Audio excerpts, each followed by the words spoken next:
Mateo 5, del 1 al 6. Y dice así: y cuando vio las multitudes, subió al monte, y después de sentarse, sus discípulos se acercaron a él. Abriendo su boca, les enseñaba diciendo: bienaventurados los pobres en espíritu, pues de ellos es el reino de los cielos.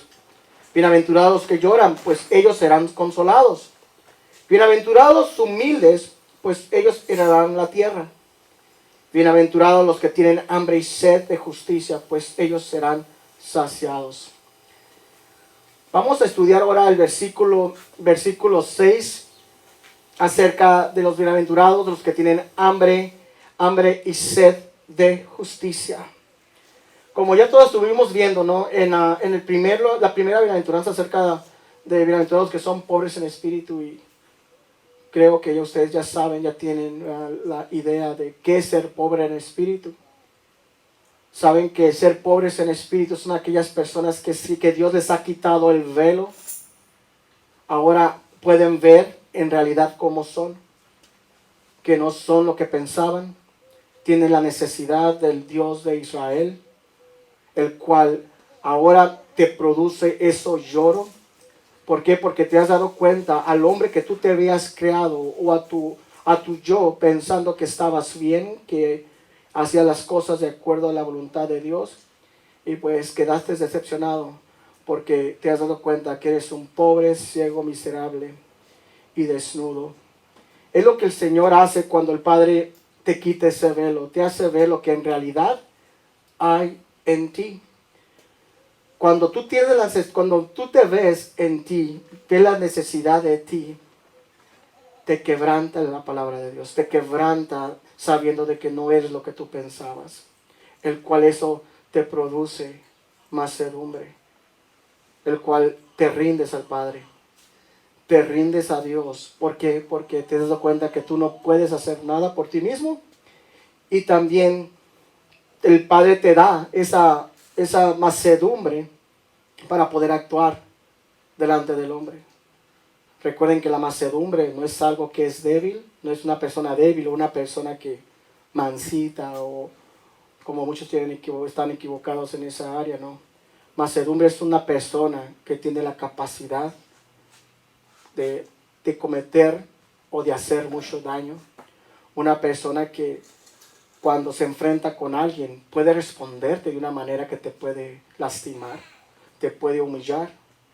Pero el que es manso en espíritu es aquel que decide no actuar. Es aquel que dice: ¿sabes qué? No voy a actuar como tú estás actuando. Decido retroceder y decido que Dios sea el que tome el control. Tampoco quiere decir que te quedes callado en la manera que no puedas defender tu convicción. Claro, defiende tu convicción. La mansedumbre significa amabilidad.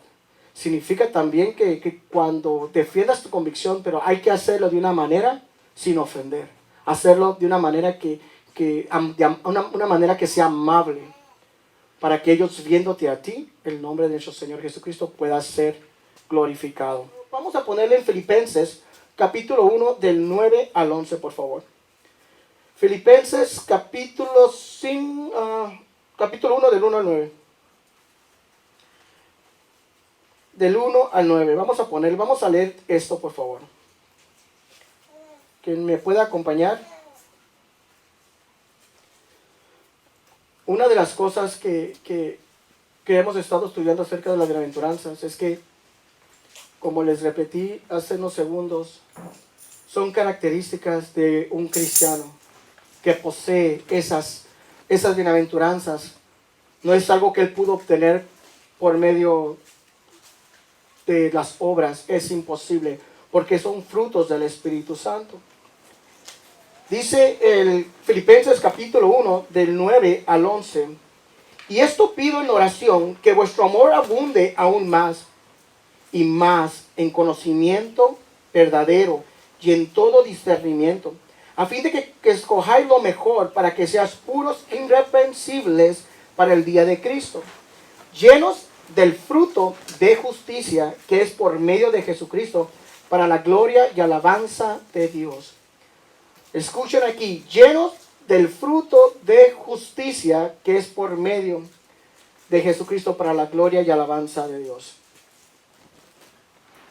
Las bienaventuranzas, Dios también las usa para aquellos que se creen o que piensan que son cristianos, o para aquellos incrédulos, aquellos que no conocen de Dios y que Dios les ha quebrantado.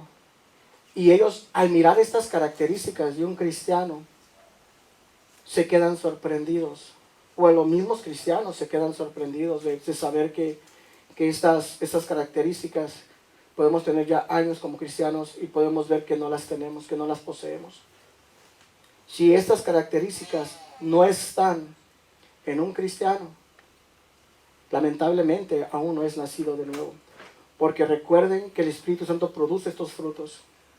El Espíritu Santo hace en ti alguien diferente en la manera de actuar, de vivir y cómo se dirige a otros. Por eso, las características, las bienaventuranzas son como un espejo. Pongamos un espejo. ¿Cuántos de nosotros, que es lo primero que hacemos cuando nos levantamos? Vamos a ver el espejo. Vamos a ver si hay una imperfección, si algo quedó mal.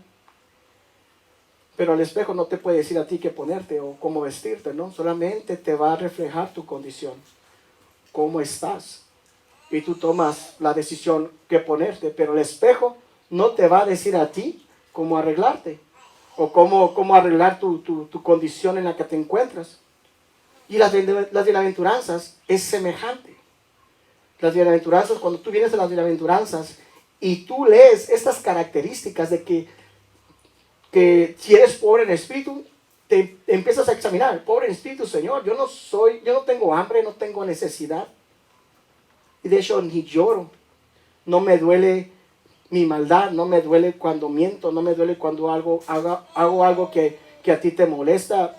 Vengo ante ti sin ningún remordimiento, no hay dolor por mi prójimo, no hay dolor por la iglesia, que también están desviados o porque alguien está mal. No me duele verlos apartándose de ti.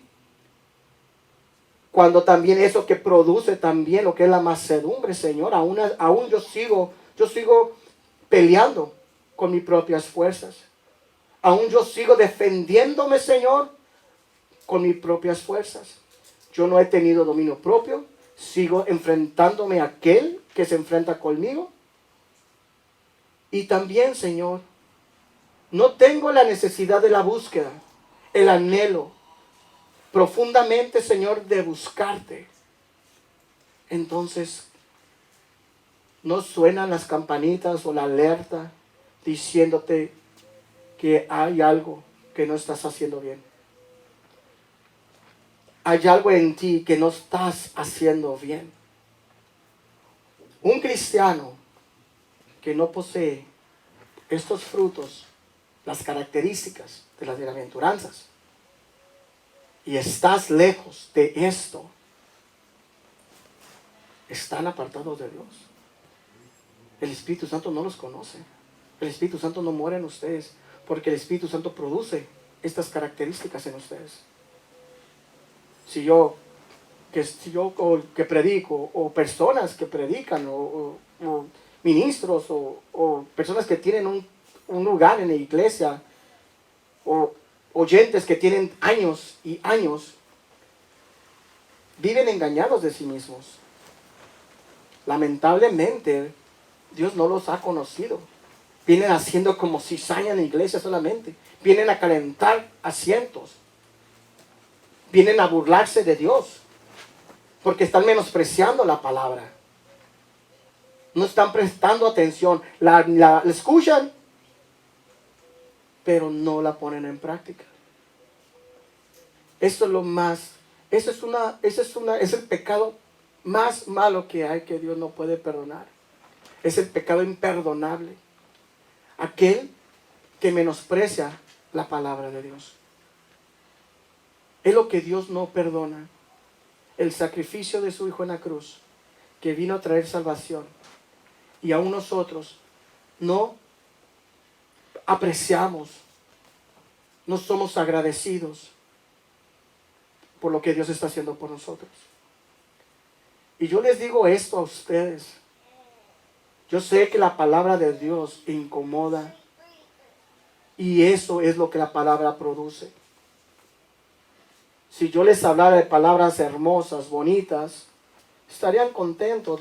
Yo a ustedes les dijera que todo está bien, que sigan luchando, que sigan 20 años más como cristianos. Y si no ven el fruto del Espíritu Santo, que todo está bien. Pero nos estaríamos engañando a nosotros mismos. No estaríamos cumpliendo con la palabra de Dios.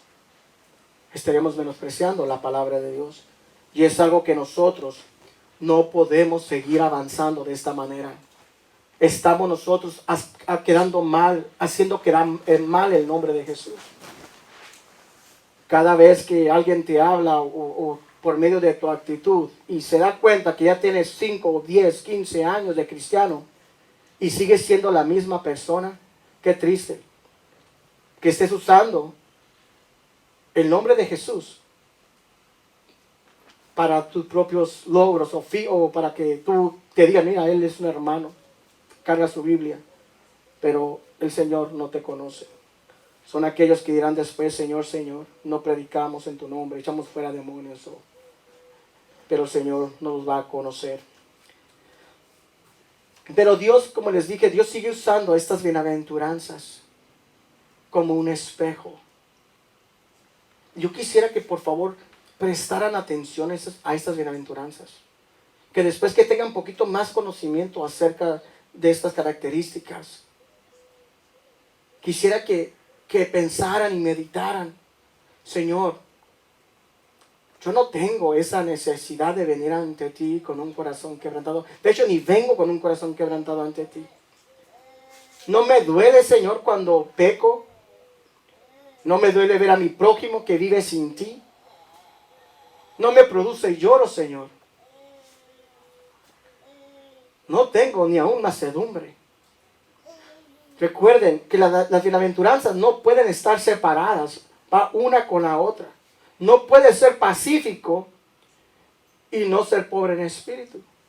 No puede ser pobre en espíritu y ser de corazón limpio. Todas las bienaventuranzas llevan una secuencia, va una tras la otra. No puedes decir tú, yo soy más pacificador. Tú no, yo soy más de limpio corazón. No puedes tener una o la otra. Todas es un cuerpo, están unidas. Jesús mismo, Él llenó todas esas características. Jesús era pobre en espíritu, Jesús lloraba. Jesús era manso, Jesús. Jesús tenía sed de Dios. Y conforme vamos avanzando, vamos a ir aprendiendo que estas características acompañaban a nuestro Señor Jesucristo. Es por lo cual que Él nos deja sus pisadas para que nosotros caminemos tras Él. Él nos ha dejado sus huellas para que nosotros podamos caminar. Y no nos podemos engañar a nosotros mismos queriendo nosotros vivir a nuestra manera. Recuerden, ahora que vamos a entrar ahorita en el tema, bienaventurados los que tienen hambre y sed de justicia, nos vamos a dar cuenta que Jesús también tenía esa característica.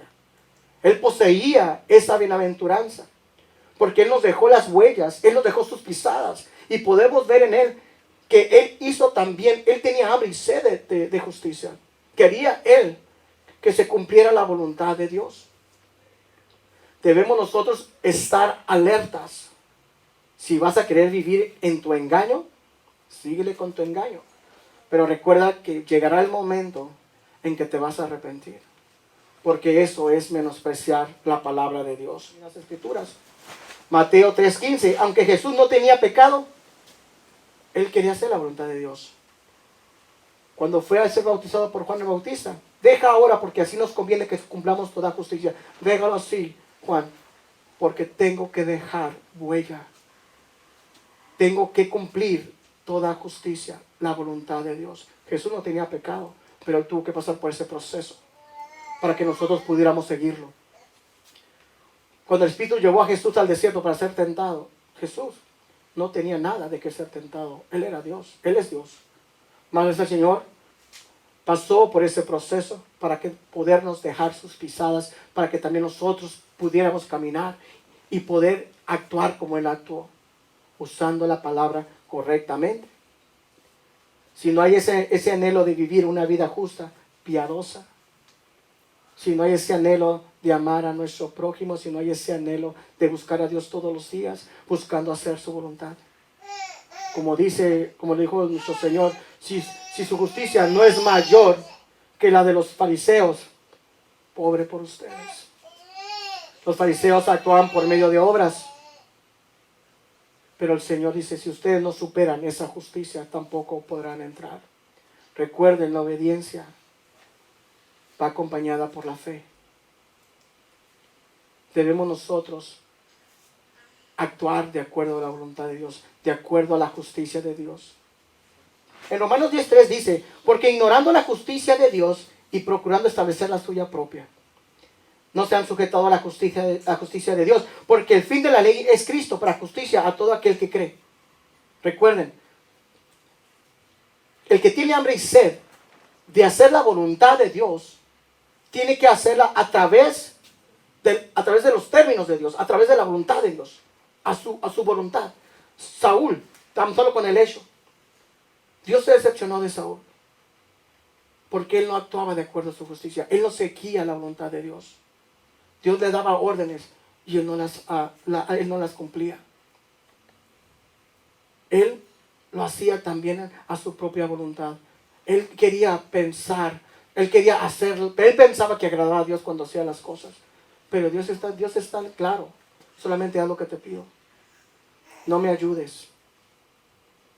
Los fariseos querían hacerlo todos cuando oraban en las esquinas, que la gente los miraba, ya fueron recompensados.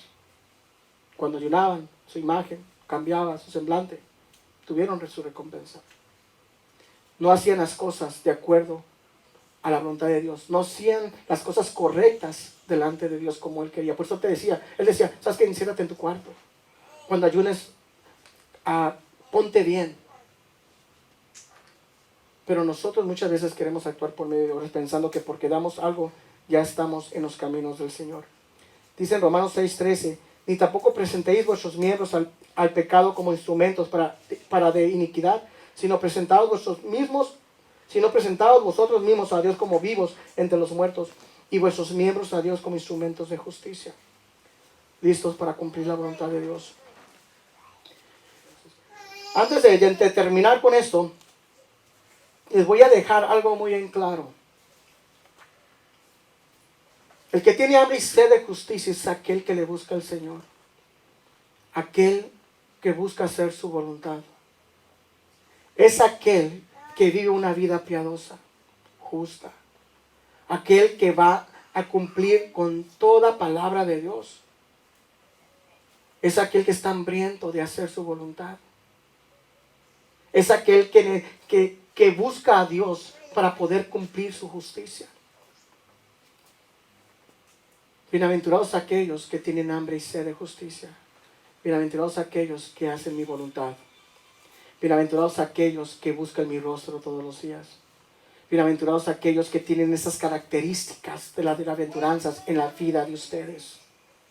Hay de aquellos que no tengan estas características en sus vidas como cristianos. Hay de aquellos que no caminen conforme a mi voluntad. Hay de aquellos que no vivan piadosamente. Hay de aquellos que menosprecian mi palabra. Hay de aquellos que mirando las bienaventuranzas y no le presten atención lo que debe de tener un cristiano genuino. Debemos prestar atención en la palabra de Dios. Recuerden, ustedes, nosotros, estamos representando al Rey. Si menospreciamos la palabra de Dios, vamos a tener que presentarnos ante Dios y vamos a rendir cuentas. Mediten en las bienaventuranzas desde la primera, pobres en espíritu, en los que lloran, en los que son mansos y los que tienen sed y hambre de la justicia. Dejemos de actuar. Vivamos una vida piadosa. Empecemos a caminar de acuerdo a la voluntad de Dios. Creerle a Dios. Hay que creerle a Dios. ¿Cómo le vamos a creer a Dios? Cumpliendo su voluntad. Mediten en la palabra día y noche y cumplan con toda palabra del Señor. Si ustedes no tienen estas características en ustedes, cuando venga el Señor o cuando nos vayamos, se van a quedar aquí. Y yo también lo digo por mí, si yo no me examino y estas características no están en mí, nos vamos a quedar aquí. Debemos nosotros prestar atención a las bienaventuranzas. Debemos prestar atención en que si lo que estás haciendo va de acuerdo a la voluntad de Dios o no. Debemos de discernir cómo vivir, dejarnos llevar por el Espíritu Santo. Esto no es un juego. Esto no estamos jugando a la escuelita de los cristianitos. Esto se trata de tu vida. ¿Dónde vas a pasar tu vida eterna? Muchas veces ahorita pensamos que el Señor no va a venir por ahorita. Pensamos que todo esto va a tardar mucho. Pero está en juego aquí tu vida eterna. Está aquí en juego en dónde vas a pasar tu vida para siempre. Dios dice, vengan a mí que todo es gratuito. Vengan y beban. El que tenga sed, venga y beba. Que es gratuito. Dios no nos cobra por venir a Él. Si aún ustedes o alguien que nos está viendo a través de las redes no ha aceptado a Jesús y el Señor ha tocado su corazón, vengan a Él. Él no menosprecia a nadie. Él te va a recibir. Pero también así debes actuar con la palabra de Dios. El tiempo se acorta. El tiempo se acaba. Empecemos a serle fiel a la palabra de Dios. Empecemos a buscar, ahora sí de verdad, todos los días hacer la voluntad de Dios. Eso nos transformará, nos llevará de gloria en gloria.